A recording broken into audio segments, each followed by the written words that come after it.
सम्माननीय सभामुख महोदय, आज म यो सदन मार्फत प्रदेश र स्थानीय तहमा वित्तीय समानीकरण अनुदान काटिएको विषयमा सरकारको ध्यानाकर्षण गराउन चाहन्छु।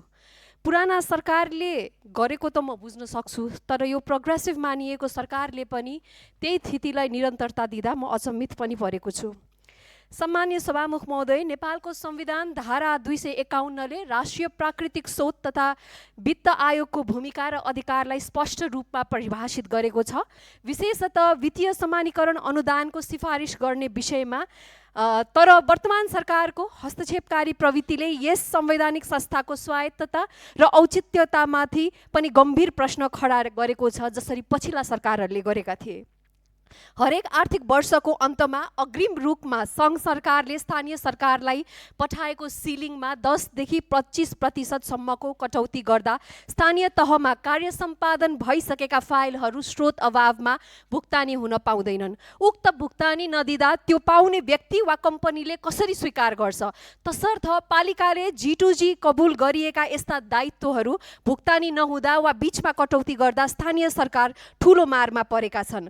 भुक्तानी त गर्नै पर्ने हुन्छ, तर यसको सम्पूर्ण प्रेसर चाहिँ पालिकालाई पनि पर्छ र यो भुक्तानी नपाउनेलाई पनि यो ठुलो अन्याय हुन्छ। अब बीचमा यो कटौती गर्ने प्रक्रियालाई चाहिँ हामीले पुनर्भाषित गर्नुपर्छ जस्तो लाग्छ। सरकारले यस विषयमा स्पष्ट जवाफ दियोस् भन्ने यो सरकार मार्फत आग्रह गर्दछु, किनभने यो विषय लागू हुँदाखेरि सरकारले लागू गरेको नो फाइल अभियान कसरी सम्भव हुन्छ यदि भुक्तानी नै हुँदैन भने? नेपालको संविधानले वित्तीय समानीकरण अनुदानलाई दया वा कृपाको रूपमा होइन, संवैधानिक अधिकारको रूपमा नै परिकल्पना गरेको थियो। यसको उद्देश्य के थियो त? देशका सबै नागरिकले चाहे हिमालमा बसुन् वा तराईमा, चाहे धनी पालिकामा बसुन् वा कमजोर स्रोत भएका गाउँपालिकामा न्यूनतम सार्वजनिक सेवा पाउन सकुन् भन्ने थियो।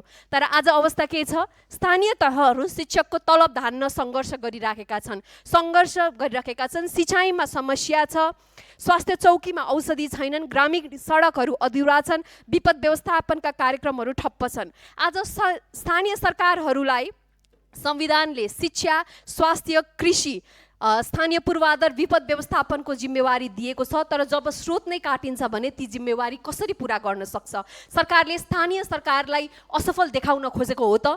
यो कस्तो वित्तीय न्याय हो? यो कस्तो प्रगतिशीलता हो? यो कस्तो जनमुखी शासन हो? वास्तवमा यो सरकार वित्तीय प्राथमिकताले एउटा कुरा भन्ने स्पष्ट देखाएको छ, केन्द्रलाई बलियो बनाउने, स्थानीय तहलाई कमजोर बनाउने, शक्तिमाथि केन्द्रित, दायित्व भने तल थोपरिएको छ। अन्त्यमा म सरकारलाई आग्रह गर्न चाहन्छु, वित्तीय समानीकरण अनुदानलाई खर्च कटौती गर्ने सजिलो शीर्षकको रूपमा नहेरियोस्। यो नेपालको स्थानीय विकासको मेरुदण्ड हो। यदि सरकार वास्तवमै जनताको आवाज प्रतिनिधित्व गर्ने र वित्त सुशासन दिने दाबी गर्छ भने उसले सबैभन्दा पहिले वित्तीय संघीयताको सम्मान गर्नुपर्ने होला जस्तो लाग्छ। सरकारले दाबी गरेको वित्त प्रगतिशीलता राजनीतिक हतियार मात्र हो कि साँच्चै जनताप्रतिको गहिरो प्रतिबद्धता हो? वित्तीय समानीकरण अनुदानकै आधारमा स्थानीय तहहरूले आफ्नो विकास बजेट निर्माण गर्छन्। यही बजेटको आधारमा वडा स्तरदेखि नगर स्तरसम्मका विकास योजना तय गरिन्छन्।